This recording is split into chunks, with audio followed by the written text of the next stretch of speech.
she walked into the dark. She sent her last email at 1:24 in the afternoon. By 7:46 that same evening, she was gone. No body, no ransom note, no goodbye. Just a crashed car on a dark New Hampshire road, and a girl who vanished into the night. 22 years later, nobody knows what happened to Maura Murray. But I think we're closer than ever. This is her story. Dark Files, Maura Murray.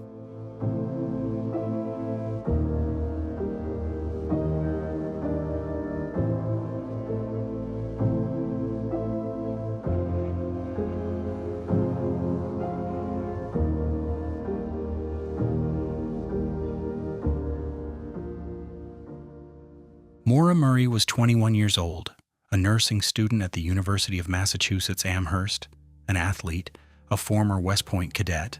By every measure, a girl with everything ahead of her. Her sister Julie described her as someone who lit up every room she walked into. She volunteered at a nursing home in high school, Julie said. She loved chatting with older people, telling them stories, making them laugh. That's who Maura was. Before February 9th, 2004, changed everything.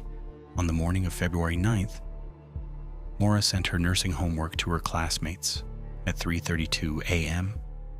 Normal, routine, but then something shifted. At 1:24 p.m., she emailed her professors saying she needed a week off due to a death in the family. There was no death in the family. She withdrew $280 from an ATM, nearly everything she had.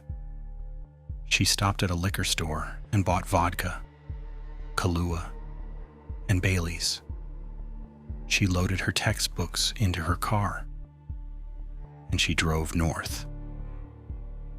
Alone, without telling anyone, without a clear destination. At 7:27 p.m., a local woman named Faith Westman looked out her window and saw a car crashed into a tree on Route 112. She called 911. A school bus driver named Butch Atwood was passing by. He pulled over. He saw Maura standing beside her crashed car, visibly shaken. "You okay?" he asked. "I'm just shook up," she said. "I'll call the police for you." "No, please don't. I already called AAA." Butch went home. He called 911 himself from his porch. When police arrived at 7:46 p.m., 19 minutes after the first call, Maura was gone. The car was there. Her belongings were there. She wasn't. Here's where it gets strange. A witness reported seeing a mysterious dark SUV parked nose to nose with Maura's car between 7:33 and 7:37 p.m. That's before police arrived, before Butch even called 911. Who was in that SUV? Nobody knows. And there's more.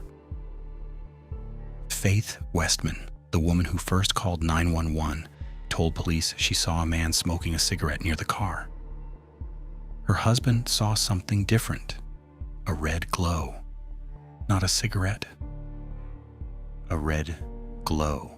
And another witness reported seeing someone moving quickly on foot, eastbound on Route 112, 4 to 5 miles from the crash site, between 8 and 8:30 p.m. Was that Maura running? Or was it someone else?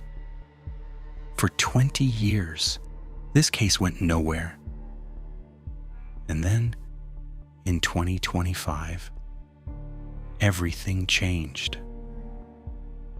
A fingerprint found inside Maura's car, unidentified for over 2 decades, was finally matched to a man named Stephen Baldwin.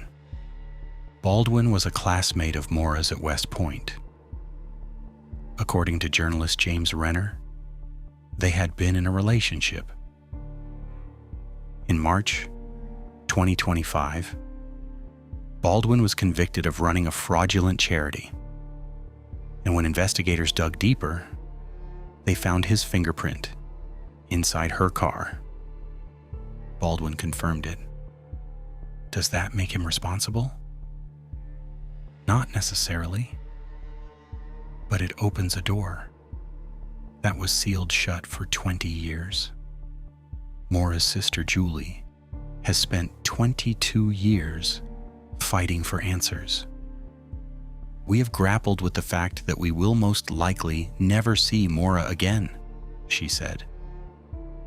But I've never once thought that I needed to be okay with never having an answer. Think about carrying that for 22 years. Not knowing, not closing, just waiting. In December 2025, investigators announced they were using advanced new technology on the case. We remain determined to find answers, the New Hampshire Cold Case Unit said. 22 years, and they're still looking. So here's what I keep coming back to.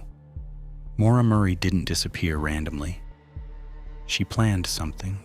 She withdrew her money. She bought alcohol. She lied to her professors. She was running toward something, or away from something. And whatever that something was, it swallowed her whole.